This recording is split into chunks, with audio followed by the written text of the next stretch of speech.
here's the map of the Seed Savers Exchange, and we are right here, and we're going to go back out to the main road and turn right and take the second right and go straight in here, and this is the seed house. That is where they take all their phone calls and mail out the seeds and package the seeds. So we're going to go check that out next. Well, it's a snowy day. That's what we get for it being a snowy day. And that must be some kind of garden. Don't think they have any animals in there. No, that'd be a garden, and they're keeping all the... Oh, I see. Keeps the deer out. Yeah. Definitely. Lots of raised beds.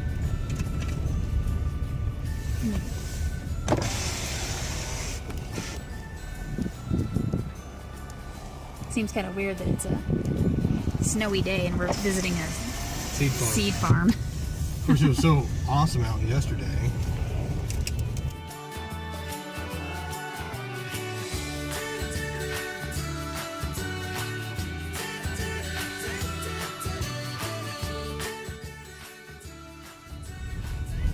This is where the semis come and go? I think so. I don't know. Do they use semis? Probably UPS. UPS.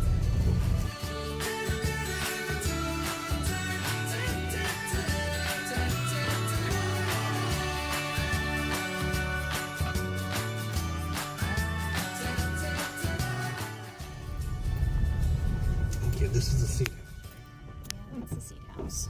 Okay, so she wants us to park right here. Yeah. And here we are at the seed house.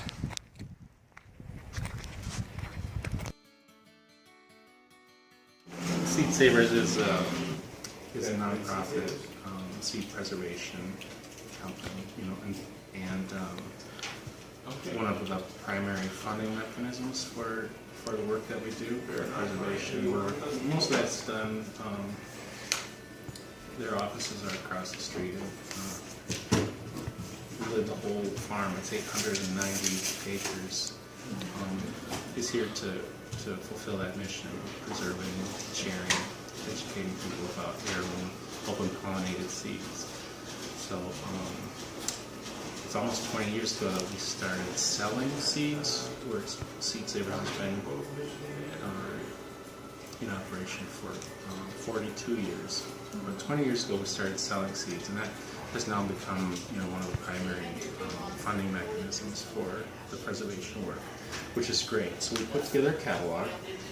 This is this year's catalog, and every year we put in a number of new. The first pages are all new varieties from the collection. They're not new; they're very old, but they're not generally carried by anybody else. We've got great history. We've researched the history. They performed well in our gardens, and so we kind of give them their 15 minutes of fame in the seed world. So a lot of work putting together the catalog.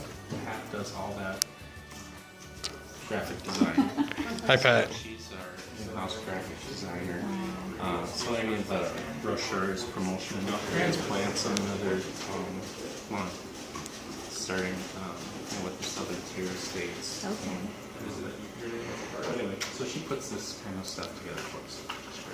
Yeah. Some of the images that we do on the website, at least 70% of our sales now come online, which is great. We don't have to see, we've got empty desks in our customer service. We wouldn't have that if not for the internet. People entering mail-in orders and taking phone calls, and we still have some of that, but it's not what it used to be as far as customer service.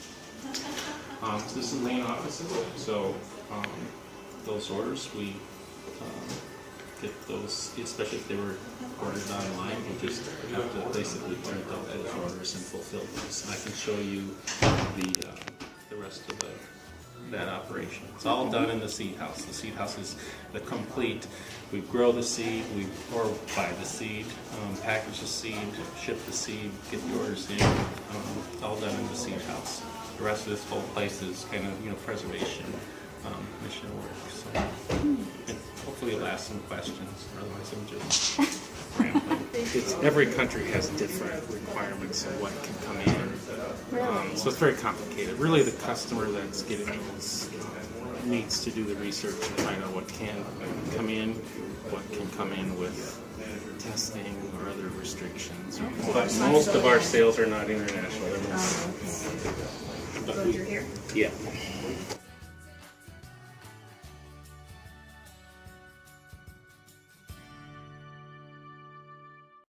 Before we got the seed packing machine, which is, I think we got that in 2010. Most of our seed packets are filled on that machine at this point.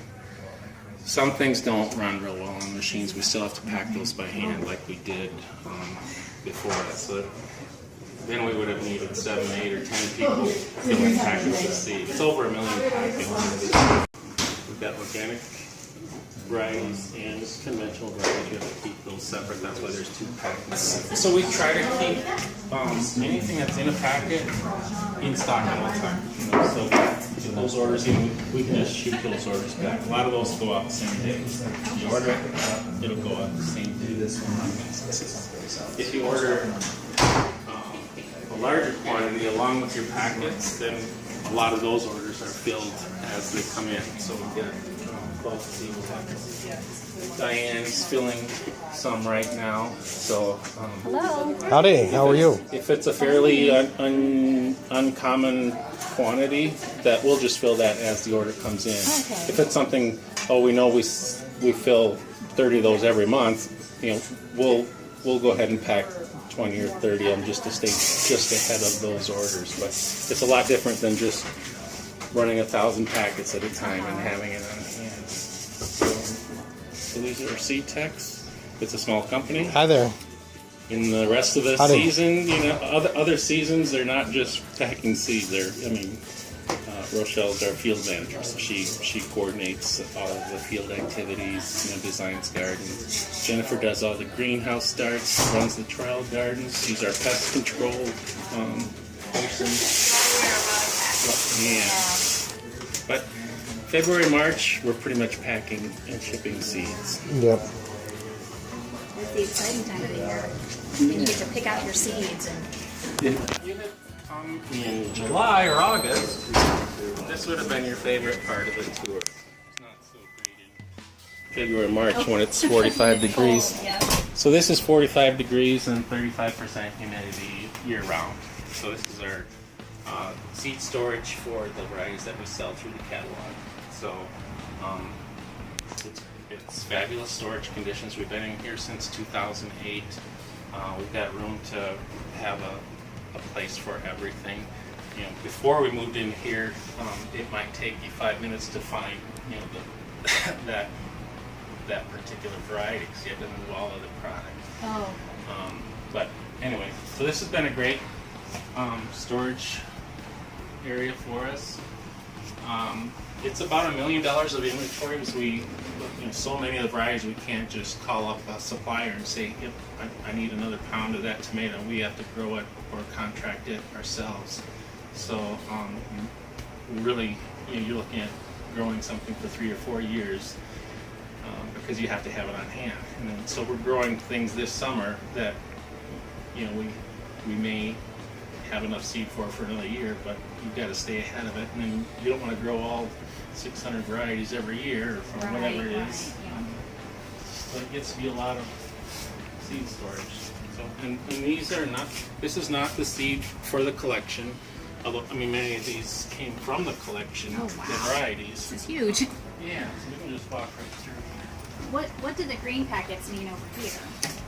Those are the bulk ones. The bulk. Okay. So, like I said, many of those are filled as the order comes in. Okay. But Swiss chard, silver beet is one of our most common things. It's an ounce.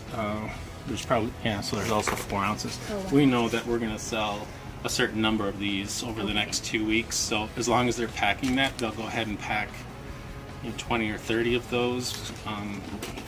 They've got the germination stated on there.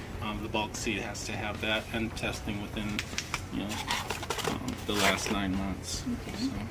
And this is packing for 2017, correct? This is the new packing? This is packed as more or less as the orders come in. That's the bulk. So- That's how we Right. tell the difference. The packets are packed for Okay. a year. I see. They're going to say packed for 2017. Sell by 12/31/2017. This is going to have a germination test date. That's 91% O217. Okay. So, and these are in hermetically sealed containers, which theoretically you get 2 years, if, as long as you follow the other conditions. We know the germination is going to be fine as long as it stays in this room. As soon as it leaves here, it's going to follow whatever degradation that higher temperatures and humidity might.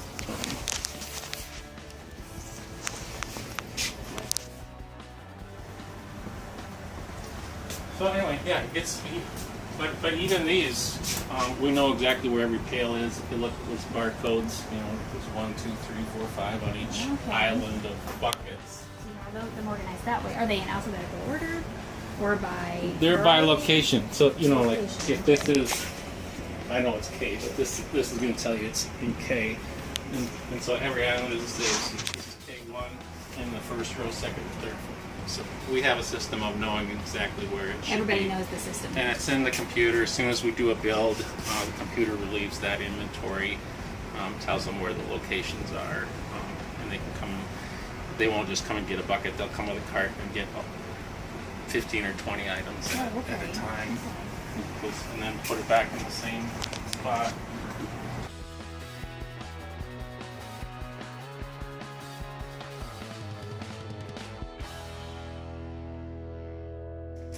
In the back of the shipping room here, but it's also our receiving room. That's why we'll start here. But if we grew product on our farm here, if we had it grown on contract, or even if we bought it in, we want to make sure that the moisture is down low enough so that we can put it in hermetically sealed containers, and it won't.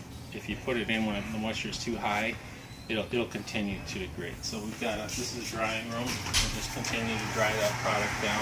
So you just do it with the lids off. And that's enough to. Well, depending on how we got it. But when we're actually processing the seed, we'll put it up some other drying. It's been a while now. So we keep our stock seed in here for the varieties that are in the collection. So it's okay to freeze the seeds. Pardon me? It's okay to freeze the seeds. It's okay as long as the moisture is down to where you can put it in a sealed container, freeze it without damaging the seed. So that's kept at the same temperatures as the seed vault for preservation, which those are saved also at like the Fort Collins seed bank. And several times a year we're sending to the Svalbard vault in Norway to have, so we've got backups to the seeds that we're preserving. For the varieties that are in the catalog, I'm sure they are, but that's our main concern here is saving them so that we have seed that we've already checked. It's true to type. It's been inspected by the USDA and disease-free, and so we're using that when we do a grow out. And you don't have to do that every single time. There's one tray for every variety that's in the catalog. So packets. This as we start getting low, we'll just run. At this time, we'll probably run enough for the rest of the year and have that on hand. So if you just ordered packets, we should be able to print that out and send out your order same day or next day.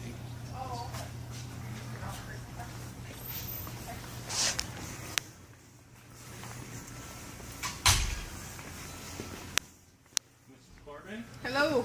Hello. How are you doing? How are you? Good. See her picture in the catalog.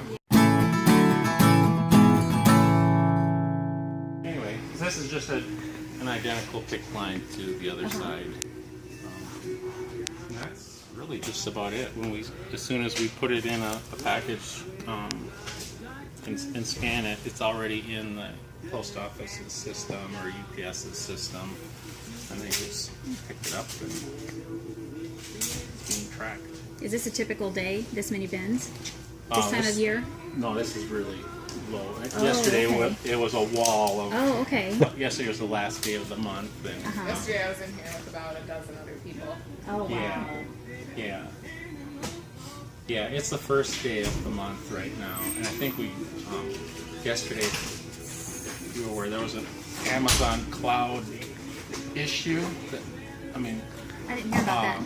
Our phone lines were down in our Hundreds hometown. of companies have, you don't even know it, but Amazon Cloud has, that's where your information goes, all these companies. Okay.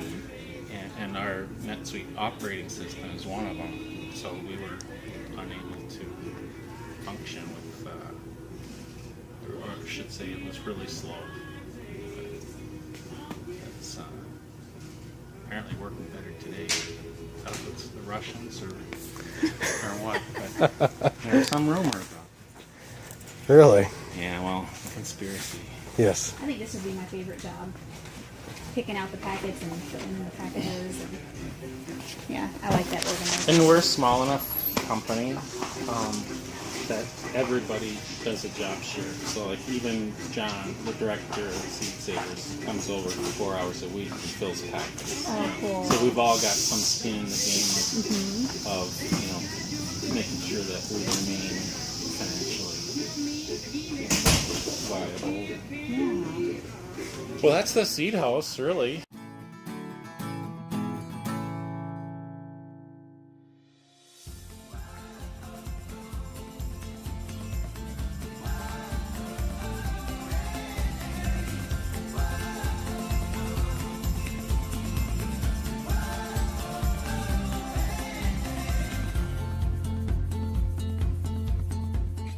If you like this video and want to see more like it, please click the like button.